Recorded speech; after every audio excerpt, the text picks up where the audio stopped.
Okay, class, welcome back. We are in our third PowerPoint video for this week, our final session for this week. And today we are going to be looking at the foundations of England. A lot of times when people think of the Middle Ages, they think of England. They think of kings and queens and the knights and peasants and serfs and castles. And England definitely had all of that and much more. So we're going to be looking at the foundation of England. Now, England it's over 1,000 years of history and kings and all the different things that take place in English history. It's a time period that I really like to study. In fact, my bachelor's degree is in modern European history, and so I definitely know quite a bit about Europe and England. So when we start looking at the different aspects of England, we can't cover all of it. It's just way too much. And so basically for this lecture, we're going to be looking at the foundation of England with William the Conqueror. And then one of the big events that takes place is how the monarchy actually loses power because of King John. And Richard the Lionheart is away on the Third Crusade, and King John's in charge. And next thing you know, he has nobles rebelling, and he's got to sign the Magna Carta, which basically gives people their rights. It gives nobles their rights, more rights, and kind of brings the king down on their level. And so we're going to be looking at that kind of a big event, the Magna Carta. We're going to be looking at what that did for England and even for the United States, because what happens is the Magna Carta then morphs and continues on to change into where the governmental structure becomes a parliament. And we'll talk to you a little bit on Parliament here in this PowerPoint. And these ideas then actually help formulate our early government, our founding fathers. They kind of emulated that with the Parliament. There's two houses in Parliament. We have two houses in our Congress. There's a prime minister in Parliament. We have a president. It's that kind of an idea. So we'll look briefly at that. And then we are going to look at a couple of major events in the Middle Ages, especially dealing with England, and the importance of these events. And then that's pretty much going to be hitting our year of 1500, where this course ends. So we'll be looking at some of those details. The main events that we'll be looking at is going to be we're going to be looking at the bubonic plague, the Black Death. That had a big impact on Europe and on England. We're going to be looking at the 100 Years' War. That's another big one. That's where you hear of Joan of Arc. And then the War of the Roses is it's a big civil war, basically, in England that's going to set the stage for the rise of the House of Tudors. And the rise of the House of Tudors, the House of Tudor becomes a very powerful monarchy there in late 1400s into the 1500s. So that's where you get Henry Tudor, his son Henry VIII. His son is a boy king, Edward, and he dies as a boy. And then Bloody Mary. Mary takes over, and she reigns a short time, and then her sister Elizabeth I, she reigns a very long time. And so you have the Tudor dynasty there coming into play. So the War of the Roses really sets that up. And then we'll finish out this semester looking at, in regards to England, with Henry VIII. So we're just going to touch that briefly. So hang on, we're going to move into the PowerPoint. Okay, class, this is our final lecture for this week, part 3 of the Middle Ages. Okay, so today we're going to be focusing on England a little bit here. We'll just begin at 1066 AD. This is a very important year for England. Basically what happened was the last king of the House of Wessex, which was the pre-England, one of the pre-England kingdoms on the British Isles. There was the House of Wessex. Edward the Confessor was the last king there, and he dies with no heir. And so whenever there's no heir, there's going to be instability, and that's when William of Normandy, remember the map, last PowerPoint I showed you, there's a area in northern France called Normandy. William of Normandy crosses over, and he attacks in England at the Battle of Hastings on October 14th, 1066 AD. And he's the winner. and he becomes known as William the Conqueror. And this is basically the beginning of England, the country of England. He's the first Norman king of England because he's from Normandy, and he ruled from 1066 to 1087 A.D. And so here's just a map, Battle of Hastings. So here's Hastings here where these crossed swords are. That's where the battle is. And when he won that battle, he took control of all of England. So you can see this would be France over here. Here's England. This is the English Channel. And he crossed over and attacked, and he wins. And so now we have the country of England, the nation of England, which is going to be lasting all the way till today. So William the Conqueror brings a couple of reforms, and then there's some reform that takes place afterwards, after he dies. The first one is he increases taxes. He saw the need for money to be able to expand his kingdom and improve his kingdom, and so he increases taxes, and he's able to do some of that. He also created the Doomsday Book. The Doomsday Book is a record of everything taxable, especially land.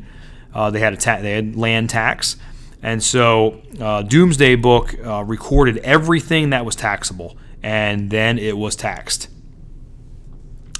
But then William the Conqueror dies in 1087 from an abdominal injury, and most believe that this injury came from him falling against the pommel of his saddle. That's the handle type knob on the top of a saddle on his horse. And he hit it and damaged something internally in his abs, and then he ends up dying from it. And that will lead to 70 years of instability in England. There's going to be kings, but it's very unstable time. But then in 1154 to 1189 is Henry II, King Henry II. And he creates what is called the common law, which is an organized law basically for everyone. And the reason that this is important is that it becomes the basis for future and even current laws in England and U.S., the kind of idea that there's a common law for everybody. So that's one of the reforms. Okay, so now we don't have time to be able to go over all the history of England in one PowerPoint slide. So I'm just really going to be hitting just a couple of things. First, we got to look at the England's governmental shift. We think of England and we think of a monarchy. We think of a king and a queen and all that. Like right now it's Queen Elizabeth, or you think of King Henry VIII, or King Richard the Lionheart. You think of a monarchy. But really, early on, it was a monarchy, but then changed pretty quickly. And there's a kind of a governmental shift where more power is put in the hands of the people than the king. Till today, which basically the monarchy today is just a figurehead and a celebrity. But back then they did have power, and it was taken from them because of some troubles. So the first thing is there was troubles with nobles. And this takes place basically during the Third Crusade in the 1200s. King John, who's the brother of King Richard the Lionheart. You may have heard these names before. This is kind of like the time period of Robin Hood, the legend of Robin Hood. King John is left in charge as Richard the Lionheart goes on the Third Crusade. And we'll talk about the Crusades next week, in our final week before the end of the semester, after the Thanksgiving break. But he's a bad ruler. He's mean. He's a jerk. He's not a good ruler. And so while he's away, while Richard the Lionheart's away on the crusade, these nobles rebel against King John, and they force him. He's a weak. He caves really quick, and the nobles force him to sign the Magna Carta, which is called, it means the Great Charter. That's what that word means. Which basically the people now have rights, and that's a new idea.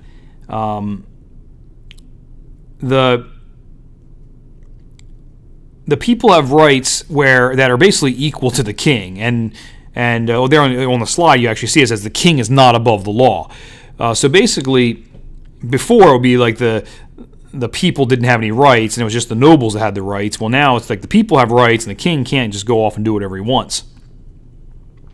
The reason that this is important is because America's founding fathers based our laws on the common law and the Magna Carta.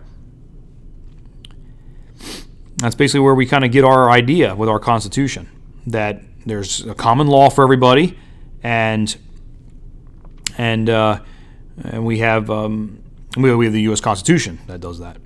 So eventually what happens is people get more say in the government, and then we have the development of Parliament, which is England's lawmaking body. Now, this takes a long time to do. I just said that one phrase. Believe me, it's a long time for that to really come to fruition and get solidified down to what it is right now. So we have the Parliament in England. We're going to just look real quick here.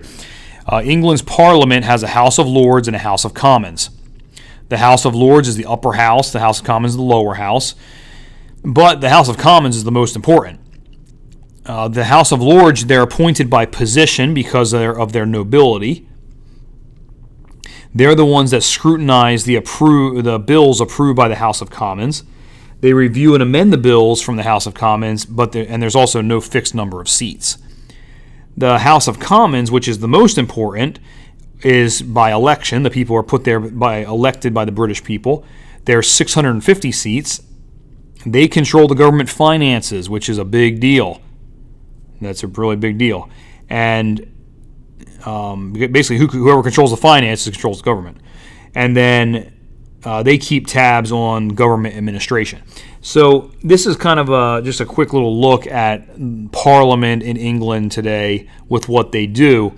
But you can just see how it was a monarchy when it started, all the way to basically the monarchy's a figurehead, and you have a parliament that basically controls the country, with a prime minister in charge. All right, so we're going to finish up this PowerPoint for this week through going through a couple of important events in the Middle Ages. The first one is the Black Death, or the bubonic plague. There were several outbreaks of this in the Middle Ages. All of them were very detrimental to the population. There was one that lasted 5 years where 20 million people died. So this really damaged the population of Europe. The origin of it came from the Black Sea region. It was caused by fleas on rats that came on the trading ships. And it was spread because these fleas that came on the rats would bite people and give them bubonic plague. The rats were the host of the fleas, and so if the rat population is large, then the flea population is large. And what didn't help anybody is what we call flea markets. And you'd be like, what does that have to do with anything? I went to a flea market down the road. Well, a flea market is in the Middle Ages is different than today. If you go to a flea market today, you go to look at used furniture, maybe some clothes, used items. It's kind of like a gigantic big garage sale or yard sale. But that's not how we get or where we get the name flea market from. Where does the word flea market come from? Well, it comes from the flea that came on rats that spread bubonic plague. And this is what happened. The people would get bubonic plague from a flea bite, and then they would end up dying fairly quickly. And so many people died that they didn't know what to do with all the people, the bodies, and so they decided to burn the bodies. Well, they didn't want to burn the clothing of the bodies because they can either use the clothing or sell the clothing to make some money. And so they set up markets to sell the clothing of the dead people. Well, they didn't know where the bubonic plague was coming from. They thought it was actually in the air. So what happens is the people take the flea-infested clothing to the market and sell it. And the person buying it says, oh, I just got myself a new coat. And they put the coat on, and there's fleas on it. and they get bitten, and then they die of the bubonic plague. And so this plague spread rapidly because of the fleas and the rats and the flea markets. We actually get our song lyrics, most believe that this is from this, Ring Around the Rosie, from the symptoms of the Black Death. Because it goes, ring around the Rosie. What that means is there was a gland under the armpit, and it would swell. The bubonic plague would cause the gland to swell, and it would become a pink color. The skin would turn pink, and they would call that the Rosie. And it would develop this ring around the base of the lump of the swelled gland. And so you would have the person would have a lump under their armpits, and they would have a ring around it, like a darker colored ring around this pink lump. So it's ring around the Rosie, pockets full of posies. Now, posies are flowers. And what the people believed, they believed that this plague was coming from something in the air. And so they thought that if you had nice smelling flowers, that it would ward off any kind of disease in the air. And so they would put flowers in their pockets, posies in their pockets. So ring around the Rosie, pockets full of posies, ashes, ashes. Well, ashes, ashes means they burned all the bodies. Ashes, ashes, we all fall down.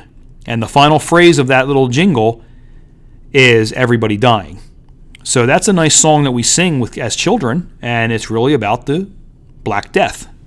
Ring around the Rosie, pockets full of posies, ashes, ashes, and we all fall down. What a great song. But many actually believe that it was divine punishment or retribution for sins against God, such as greed, blasphemy, heresy, fornication, and worldliness. And so they thought that everyone was being punished by God for this. And then we have the Black Death mask, or the bubonic mask, to protect them from bad air. And there's drawings of these things. They're from plague doctors, that what they would do is they would put this hood over their head, and then they would have this long cone strapped to their face, and they would pack the cone full of flowers so it would smell good, and then they would go and treat the person with the bubonic plague, and then usually the people would just die the next day or whatever. But that did absolutely nothing. The doctors thought they were being protected, but they weren't. They were getting bit by fleas. Bubonic plague. Okay, the next important event is the 100 Years' War against France. This is from 1337 to 1453, which is actually 116 years. This started as war over the throne of France, but then it continued on as an English versus French war. This is the war where we see Joan of Arc. You've probably heard of her. Now, she can't read or write, but she does some great things for France. Her real name is Joan d'Arc. We call her Joan of Arc. She leads the nation to victory. She's called the Maid of Orleans, she led the French army to victory. She's burned at the stake as a heretic by the English when she is 19 years old. So, just a quick little snapshot of that. Again, you can research her. You can, look into this a lot more deeply than I'm doing now. But that's Joan of Arc. So the effects of the 100 Years' War, it increased the power of the French king. New weapons were used. We begin to see the longbow being used, and also gunpowder and cannons. Basically, in the end of this, England comes out looking kind of dumb, kind of stupid what they did, and that actually results in the War of the Roses, which is an English war. So it just goes from one war to the next. Again, this is all during the Middle Ages, lots of problems, lots of fights. Okay, War of the Roses are civil wars in England from 1455 to 1485. England is upset over losing to the French in the 100 Years' War. War is over. Who will be the next king of England? And it takes 30 years. They fight back and forth. There's two sides. There's the Lancasters, which is the red roses, and the Yorks, which is the white roses. And in the end, the red roses win, defeating the last Yorkish king, which is Richard III. The winner is Henry Tudor. And that's a very familiar name because that's going to become the House of Tudor. With this guy, the effect is a new monarchy, which is the Tudor dynasty. The House of Tudor rules England until 1603, and basically Henry Tudor is the first monarch of the House of Tudor. He's the first king of the House of Tudor, 1485 to 1509, and then he is succeeded. Henry Tudor is succeeded by his son Henry VIII, and there's a picture of him standing there, very well known. He's the one with all the wives, and he had his wife, two of his wives killed, and all kinds of stuff take place. He's the king of the Reformation. So the House of Tudor, the Tudor dynasty, is going to be Henry Tudor, and then it's Henry VIII, and then his son, which is Edward, and then his daughter, which is Mary, which is Bloody Mary, and then his other daughter, which is Elizabeth I, and that she's going to be the end of the Tudor dynasty. But very powerful time and a time period that will change the face of Europe, the face of England, and even affects us today because of the Reformation. So those details are beyond this semester. We go to about 1500 here for this semester, so we're going to wrap it up with Henry VIII in regards to England. But we are going to continue with our PowerPoints in our next time with the Crusades. We are going to talk about the Crusades, so we're looking at that next time. So that's it for PowerPoint Part 3. I'll see you in a second. Okay, class, that's going to be it for today, for this week. I hope you guys are doing well with taking your notes and staying up on your studying. Don't forget, you have a paper coming up that you need to turn in, and that'll be in Moodle, a reminder in Moodle. That's due on Friday by midnight, so don't forget that. Next time, it's going to be after the Thanksgiving break, so pay attention to Moodle with the dates. But next time we are going to finish our look at the time of the Middle Ages, and we are going to be touching and looking at the Crusades. We can't go by the Middle Ages without talking about the Crusades. So I'm going to be talking about the Crusades. I will be putting out a study guide for the final exam. That'll be on Moodle when we get to that week for the final. I'll put that out up on Moodle.